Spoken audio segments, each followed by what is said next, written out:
Ladies and gentlemen, welcome to another episode of the BigMx Radio podcast. This episode is brought to you by Racetech. Racetech suspension and engines, by the way. There are factory teams in the pits right now that are using Racetech to build and tune their engines. Everybody's on non-disclosures. Nobody's talking about it, but that is the private contractor doing that type of work. Good enough for the factory teams, good enough for you. Dial up Race Tech today. Save yourself some money by mentioning BigMx Radio. I am your host, Brad Gebhardt. I've been on every single one of these podcasts because I do literally all of it, the recording, the editing, the posting, and then somehow the promotion of it as well. But with me on the line, someone that I've literally known since he was probably 8 or 9 years old, maybe even younger than that. He is the Intimidator, Jordan Gledhill, on the BigMx Radio podcast for the very first time. He is a local product. Jordan, how's it going? Thanks for everything. Yeah, no, it's going good. Yeah, I'm just stoked to be on here. Dude, I'm stoked to have you on, man. Like local guy does good is maybe something that doesn't come across the news strip as much these days.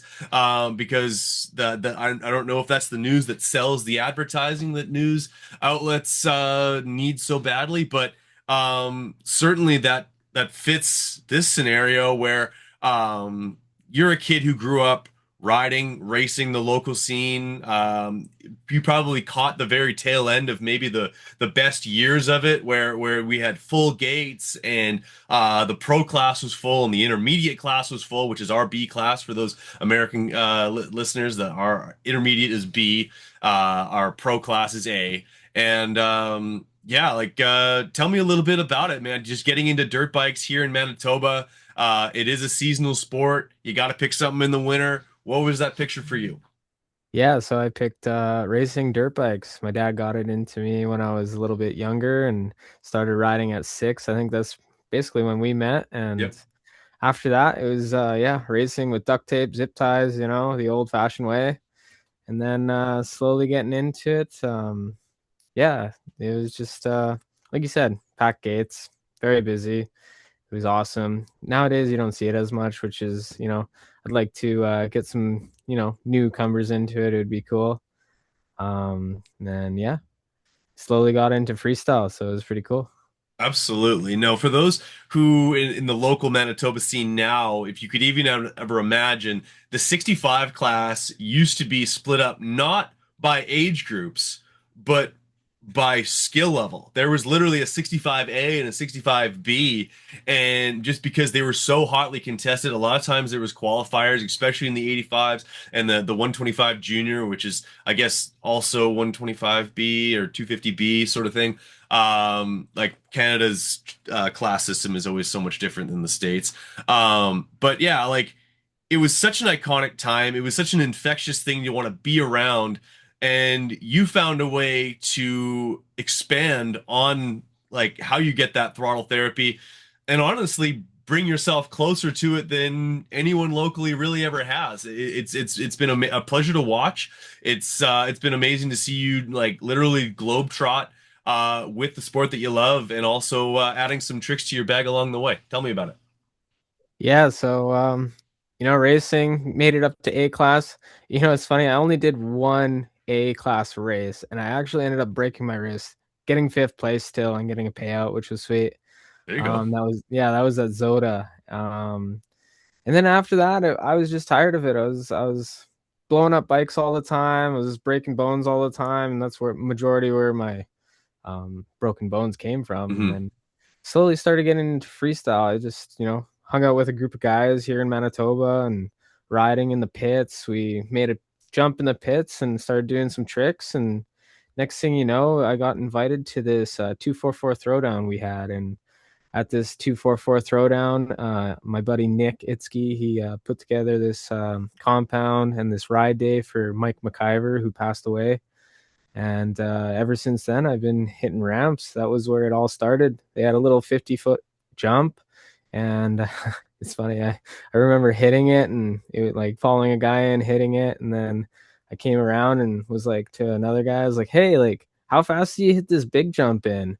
He's like, "Oh, just click a gear up." I was on a 125, and yeah, it was a big bore 125, and was like, okay, it's a big landing, nice and big, so you could go far, and sent it off of that. And next thing you knew, I was doing some heel clickers and some knacks, and that was actually when I first got my first sponsor too. It was pretty cool. There you go. You're getting sponsors right off the hop. But I'm always so curious when it comes to like, yeah, like learning those tricks right off the hop. Like, does it sort of is it something that sort of just comes with getting that extra bit of air sense? I know obviously if you're going off a ramp, they are designed to give you a little extra pop and that sort of that weightlessness at the very top of the jump where you're able to sort of like be free with the motorcycle a little bit. Like, how did that progress for you? Is it sort of like if you have multiple guys there? Do you kind of play off of each other? Like, hey, what do I need to do for this? Like, what type of environment is it when it comes to sort of like stoking each other up, which is a legitimate thing, just like kind of gassing each other up, like, yeah, you got it, as well as sort of also practically and technically being like, hey, if you want to wrap your heels around like this, like, you need to get your hips up or something along those lines. Yeah, there's a lot of technicalities to it, but yeah, like you said, it's just the guys hyping each other up, and next thing you know, you're throwing bigger and bigger tricks. And honestly, too, it's about getting bored. You know, I you guess so, yeah. do, yeah, you hit the same jump all the time. You get bored of doing the same old tricks. The next thing you know, you want to take a hand off. You want to, do something different with your feet. That's what it's all about, really, is just, fall in love with the boredom of it. So what would Jordan Gledhill from I believe that would have been 2015, 16. Mhm. What like 10 years later, what would that young man have thought about where we took the sport, the tricks we added to the bag? Um, was that the plan all along, or is it something that just sort of it was a ball rolling downhill that just kept picking up Yeah, speed? like you said, it's the ball rolling downhill. I always dreamed of being this this guy lining up at the Canadian Nationals, racing these races, and then next thing I took a break off of racing when I was 15 there. I think that was sorry, I was 16, but yeah, that was 2014. And then Hmm. yeah, slowly got into the just the riding in the pits, and then yeah, it was pretty sweet. But yeah, like you said. I love it. Yeah. And like I think the biggest piece about it was the community of the guys that you were around right off the hop. It's a brotherhood. They kind of like take care of each other. They want to spend time with each other. I think that's a like people don't really talk about this, but it's like it is a group of like when you have a group of guys like that that you can like bounce ideas off of, whether it's business ideas or riding ideas or just life ideas.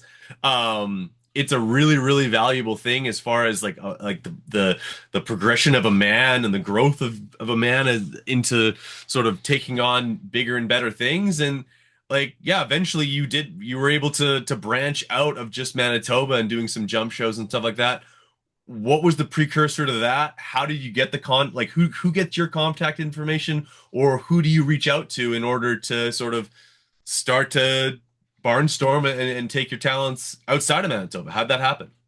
Yeah, so like you said, it was just riding with a bunch of guys. Your network is your net worth, and just meeting people. Next thing you know, like I got my first show when I was 17, I want to say, or 18. I ended up getting a show out east with a bunch of guys. My one of my best friends was going out for a show, and he landed a show out in, it was actually Newfoundland, believe it or not. And he was going out to Newfoundland. I was like, hey, like, tag me along. I want to go ride this show too with you. Like, I'll do it for free. I don't Yeah. care. Yeah. Just get my leg in the door. And next thing you There's know, a million stories in motocross that started with I said I would do it for free. yeah, exactly. And the next thing you know, this guy's like, whoa, whoa, whoa, we'll get you in. Don't worry. Like, we'll pay you and everything. I was like, what? Really? No way. So then Christian Martinez, yeah, he got me my first show back in 2019. I was sick. It was sick. And then next thing you know, yeah, just the snowball effect of meeting new people. I met RIP Tyler Davidson. I met Tyler Davidson in Ontario, and he actually got me my first gig in Dubai, which was really sick. And then I've been out there now 3 years, so it's been wild. That's wild, dude. Like tell me a little bit about like that initial conversation. Obviously excitement mixed with that's a completely different world. What are some misconceptions about like going over there? Things you were worried about that turned out to not be a thing whatsoever, and other things that you didn't even think would be an issue that maybe are a daily problem or what have you. What was it like going over to Dubai and doing tricks for them? Honestly, I had no expectation of what it would be like. I didn't really know a whole lot about Dubai. I never really looked into it, but I knew it was the Middle East, so I was like, oh boy, this is going to be interesting. And Bit I of a just, culture yeah, shock for a kid from it, Manitoba. 100%, in a big city, I grew up in a town of 500 people, so Yeah. but yeah, going out there, it was just crazy, man. The skyscrapers, The the Mia Khalifa technology. sitting right there. Yeah, Burj That's Khalifa it. and yeah, it's yeah, 100, what is it? 850 meters tall. It's crazy. Um yeah. For those listening at home that don't fully appreciate that, the tallest building where Jordan and I are from is about 35 stories tall. So Yeah, for less. it's yeah, that we're that's barely the foundation of the Burj Khalifa. But yeah, like so tell me a little bit, yeah, first days there or even like leading up to it, like what was the process of did they have a bike for you? Did you have to ship a bike? What was that all about? Yeah, so I've been working for some good companies out there. I've actually worked with two different companies out there, and yeah, they supply the bike for me. They supply everything for me, visas and all that.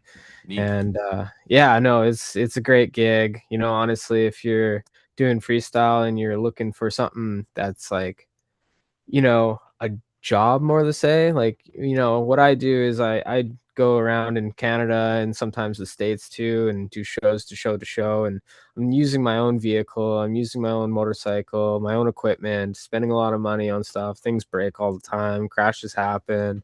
And going out there, it's actually nice. You get a nice paycheck. Things are supplied for, you don't have to work for a whole lot. And then honestly, it's like 4 hours of work every day, which is, amazing. It's amazing, man.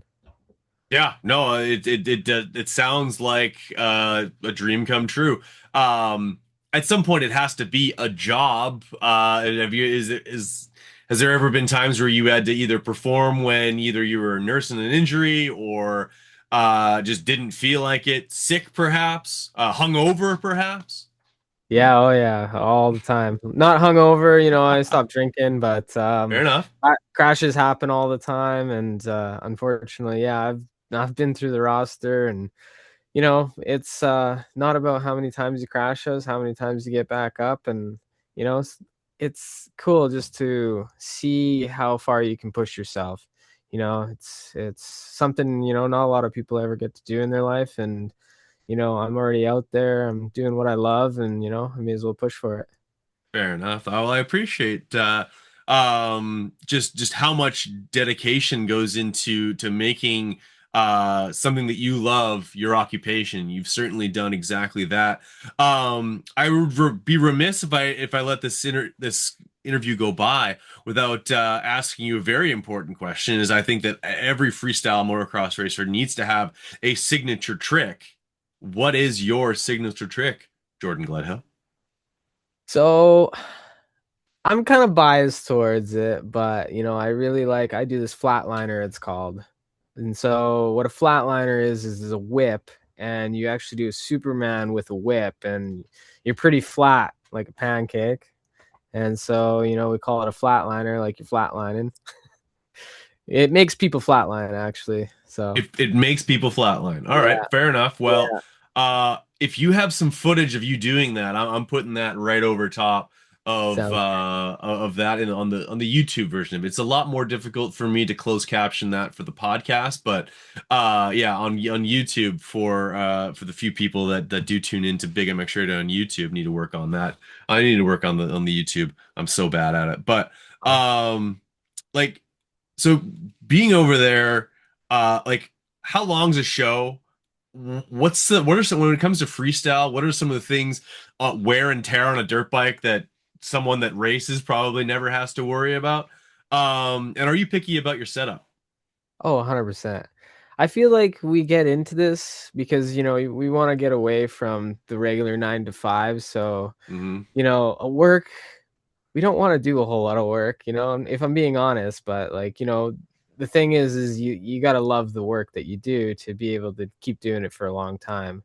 So, going over there, it is a lot of work. It's not just a vacation. I'm not going over to Dubai to just sunbathe every day. It's funny when I come back home, everyone's like, how did you not get tan? It's like, well, I'm working all the time. I'm not just sunbathing. No kidding. Yeah. And Yeah, so still a kid from the prairies after all. yeah, exactly. The burns hurt.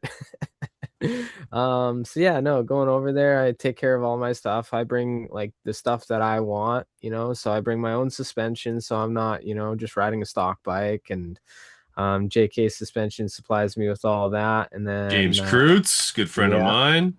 yeah, he's awesome. He's really helped me out over the years, and he actually came out last season with me and helped set up some of my bikes for me. And then this last time I went over there, I was actually managing this whole stunt team. So what we're doing over there, it's a stunt team, Okay. and we're doing stunts. This last one was it was called Fast Live, the Ultimate Challenge. So we had Fast and Furious cars. We had actually the Drift King car there from Tokyo Drift. We Yeah. had the Mona Lisa that I can't remember what his name is, that crashes in that one scene. He's going around the roundabout and crashes it. Okay. It's a S15 if you know what that is. And then we have the Tretto, we have a couple cop cars, some Yeah. buggies. We have some really cool drift buggies that have some Hayabusa motors in them and some CBR 1000 motors in them. Is any of this stuff something we could even do in Canada? Like, is like Ah, as far as the liability or yeah, I was gonna like, say the liability, the amount of people we have here is it probably wouldn't be a thing out here, to be honest. mm, that's Like wild. in the States for sure, I could see something like that happening, but Yeah. Canada, it's just there. I hate to say it, but there's not a whole lot of money here. So No, that's fair. yeah, Unless you're playing professional hockey, there is not a lot of extra. Yeah, you're totally right in that respect. Not some serious dollars anyway. We do have there's certain like minor league this or that, but there isn't really like a um there just doesn't seem much budget for it. Does that being said, do you foresee yourself maybe taking your experience and seeking out jobs with, say, Universal or one of the entertainment or even Feld Entertainment? Like they obviously do monster trucks and they used to do the Nuclear Cowboys, but they don't do that anymore. yeah. I've worked with Monster Jam before, so I've worked with Hmm. a little bit of the Feld team there. They're awesome. Universal Studios is the company that I actually work for, has worked for them in the past and stuff. So, Okay. you know, I could see myself definitely getting into it. I've definitely gotten more into the entertainment side of things more than anything, I feel like. But that's what it's all about, racing, doing freestyle, jumping dirt bikes. It's all about entertainment. Certainly, and honestly, and that was what we talked off air a little bit about, just sort of bouncing off ideas of what direction to go with a conversation like this. And like at its core, freestyle is going out with the buddies, hitting a ramp, playing off of each other, feeling the vibe of that particular session, pushing each other, progressing your riding. And like you said, when you get bored, start adding some more tricks or learning a backflip or whatever it happens to be. Um, and like it's it's incredible to see the way that you have been able to sort of move through this ecosystem and turn it into a real job. But there's also a competitive side of freestyle and like there's a judged portion of it. I guess my next question is, have you ever competed? And do you think that competition is necessary for freestyle to continue to progress and do its thing? Yeah, 100%. Yeah, freestyle motocross with competition is definitely a big thing. I've done a couple of competitions. We have the FMX World Tour where we do a big competition and it's a lot of fun. Um, But honestly, like at the end of the day, like we're just a bunch of homies riding, and we're all stoked to see who's throwing down whatever trick they're throwing down. Like I ride with a couple of my buddies, a lot, and they're a lot better than me, and it's cool to see when they're stomping something that I can only dream of doing, if you know what I mean. Give And me an it's cool. example. Yeah, so my buddy Cody Manichuk, he's doing KOD flips right now, and it's just so gnarly to see it every time. And sometimes if he's not feeling, too good, you can notice, and then when he's feeling really good, you notice too, and it's super awesome. But no, honestly, I see freestyle motocross being more of an entertainment sport. X Games is really like the biggest thing in our sport where everyone wants to make it to, and I would love to go there, but the tricks they're pushing, double flips, front flips, all this it's pretty gnarly, and respect to all those guys that are doing that kind of stuff. No, seriously, and like, so what would you say is maybe the highest degree of difficulty trick that you have in your quiver? How often does it get pulled out? So yeah, I can do a lot of backflip variations as well. No KOD flips yet. I hope to cross that off the list sometime soon. But I do a lot of Cordova flips. I've done some side show flips. I've done a couple other like super flips, and yeah, it's hard to say because like honestly, some of the tricks not going upside down is harder than the tricks upside down. Like, Yeah. Oh, so absolutely. I'd even yeah, say a flatliner is maybe like more of a like just degree of difficulty as far as like bike skill. You need to be able to throw that out there flat as a pancake and then have to have it snap back. That to 100%. me is like I would put that at least over a backflip. Like there's certain variations that are like, yeah, you know what I mean? Like it's that's a very difficult trick. Exactly. At the end of the day, honestly, I swear if a whip is the hardest trick. Like not gonna lie. Yeah, fair enough. Well, like, especially the way you see certain guys throwing it nowadays, and that also opens up a whole other side of the conversation. Is you have guys like Patrick Evans, who is has basically redefined what a lot of people have thought is possible when it comes to whipping a motorcycle. He's essentially taken it as far as it can to the point where I believe he's gone all the way to basically a 360 with it to just basically have it go all the way around. He's also done some stuff. Was it a front flip he did the other day? Yeah, front Or flip. yeah, front flip 360? Yeah, I think he's been working on those as well. That Flat like line 360s, yeah. this first of all, has it gone as far as it can go? And also, what are your thoughts on the whole like the Stark innovation of it as well? Like the fact that like it's the machine's almost perfect built for freestyle. It's small, it's flickable, it's got great center of mass, it's all torque. It's probably a like you guys jump for maybe 15 minutes tops. Yeah, it's purpose built. You're still a four stroke guy though, so Yeah, I was two stroke for a very long time, and I just made the switch to four stroke. And honestly, those bikes, I rode one, and they're wild. I don't know. Have you ever ridden one? yeah, I rode one twice. It wasn't set up for me, but I really got that sort of pitch and yaw Yeah. feeling with the engine that like in the air, like you wick it and basically the whole bike is connected to the rear wheel. Oh yeah. Well, especially because it's fifth gear or all five gears in one throttle twist. Yeah. So So it's a centrifugal clutch. So it's literally all the torque of the motorcycle. Yeah, I found it to be it's an adjustment. I feel like if you learned how to control it, that's when literally the back wheel becomes like a scalpel with the way Evans is able to just peel that thing through the air and know that it's going to come back. Of course, you see guys like what's the other kid from is he from Michigan? Nick Tarrant oh yeah, Thomas Nick yeah, Thomas same idea. He rides a four stroke and a Stark, and yeah, he does unspeakable things to that yeah, motorcycle. yeah, 100%. Yeah, once you ride one too, like you gotta get used to it for a little bit. You can't just jump on it and ride it right away. But and same with going back to the four stroke. Mhm. All the bikes they feel a little different, and you got to remember where you're at with them.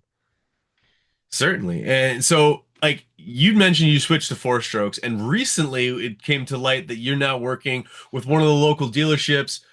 Tell me a little bit about working with Adventure Power Sports.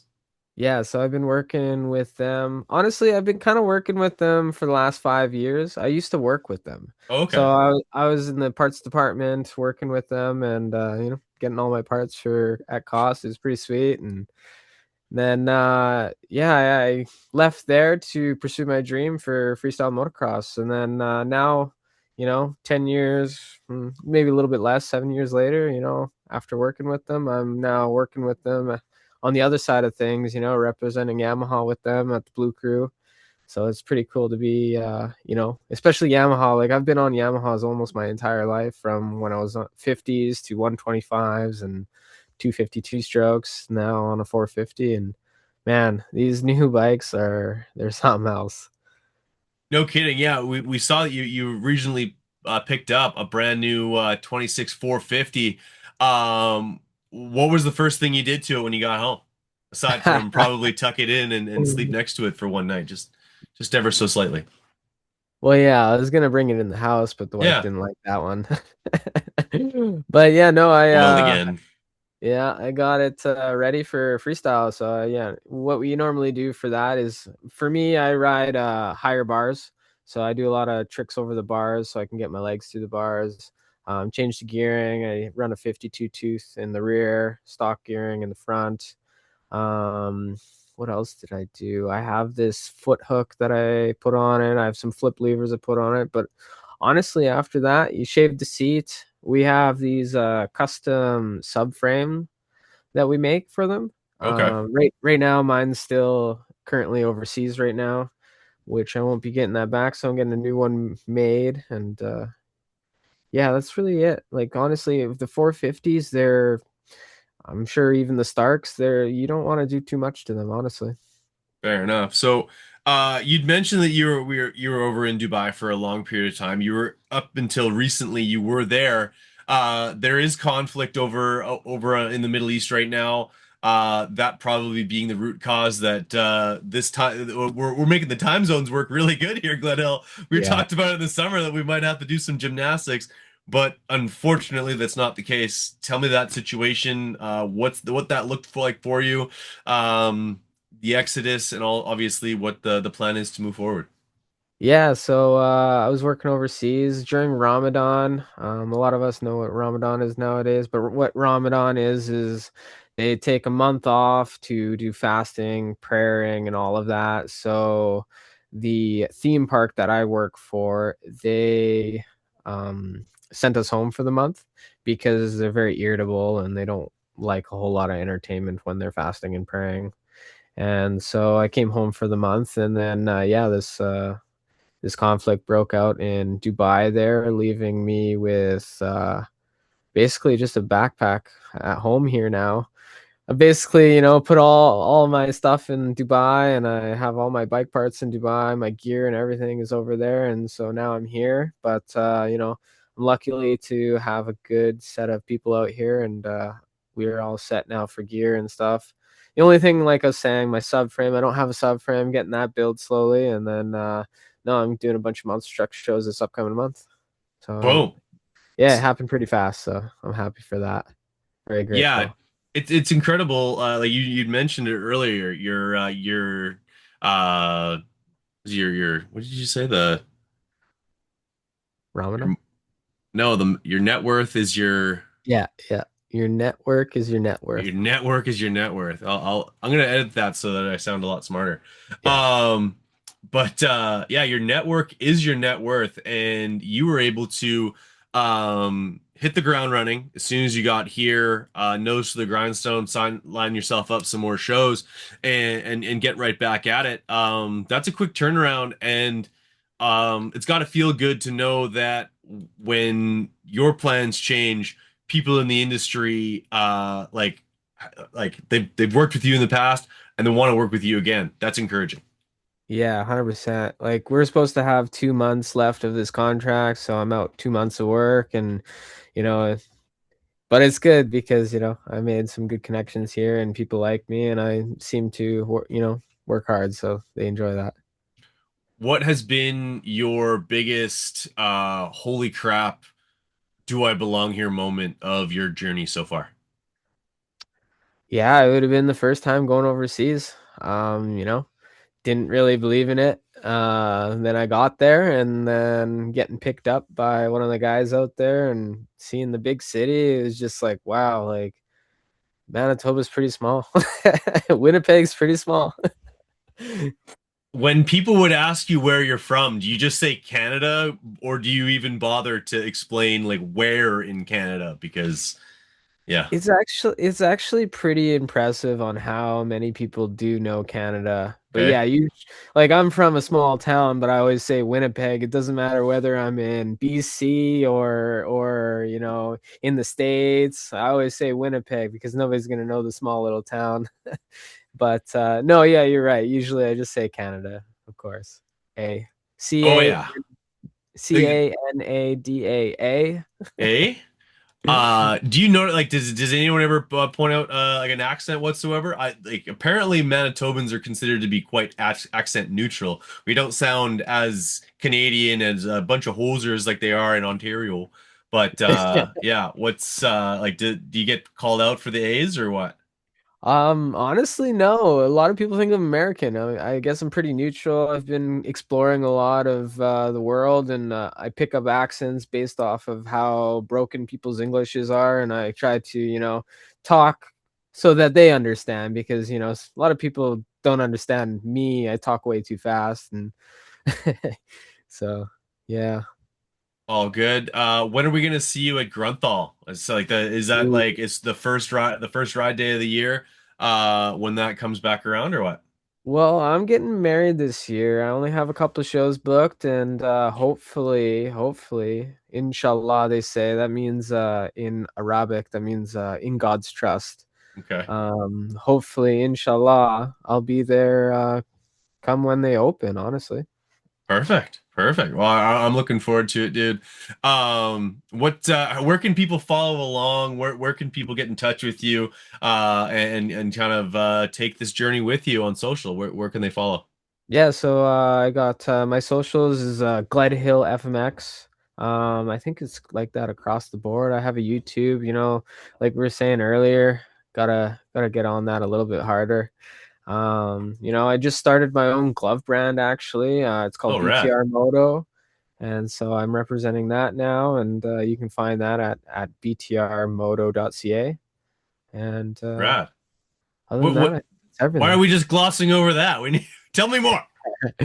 Yeah, so this last year I started a glove brand. I was riding out in Dubai and I was going through gloves. So I don't know if we got really into the details of that, but so what we do is we ride 6 days a week. It's Okay. it's and then we get one day off. So I was blowing through gloves like crazy, and one of my guys was like, "Why don't you make them?" I was like, "That's a great idea." So I started making some gloves. I found a company that works really well with me, and they started producing some really good stuff that seems to last a long time. Neat. Right Yeah. on. So where are the wear spots? Like, is it near the thumb that you would just blow through every time, or what? What was blowing through on the gloves you had? Honestly, like depending on what kind they are, the slip-ons, they'd always blow out like right at the seams when you'd go to pull them on. Yeah. If they were, a normal strap one, sometimes the strap would just come right off, and then like the fingers, all my fingers would start poking through, and yeah, and then like the Yeah, there the is honestly there's some quality control things that I've seen over the years, especially as a guy who gets sent a lot of gear over the years. It's like I'm like sometimes I'm like this isn't even sewn properly. Then from big companies, I don't know. I think what like you'd remember back when we were racing like Fox gear was really high end stuff. Not that it isn't now, but I feel like it was like the stitching was just so much more on point back then than it is now for whatever reason. Yeah, and they had big pads in them, and now they Yeah. go for super lightweight. And that's my gloves too. Like, I'm going for super lightweight so that you don't really feel them. Like that's Hmm. kind of our slogan is like, less noise, you know. Okay. But yeah, no, they're turning out really good, and yeah, I'm happy. Right, dude. Well, hopefully people also go to the website, find yourself. a pair of gloves. If you're an American listener, take advantage of that exchange on the dollar, Oh yeah. and go get yourself 10 pairs. Awesome, Gledhill. Well, this is a lot of fun, man. I really enjoyed having you on, chit-chatting about all things FMF and your sort of journey through it. When's the next time you're getting inverted on a dirt bike? Uh, it's up in the air right now, but I'm supposed to be in Dawson Creek on March 2nd. I'm doing a freestyle show with some monster trucks. We're doing it's called Monster Madness Tour, I think. Okay. And yeah, I'll be going out there. Like I said, I just kind of like scratched it all together last week since I'm back home, and yeah, that's where I'll be is Dawson Creek, Prince George, and then Kamloops. The mad scramble to make some money and ride your motorcycle. Jordan Gledhill on the BigMx Radio podcast, my friend. It's been a pleasure. Cheers. Right on, dude.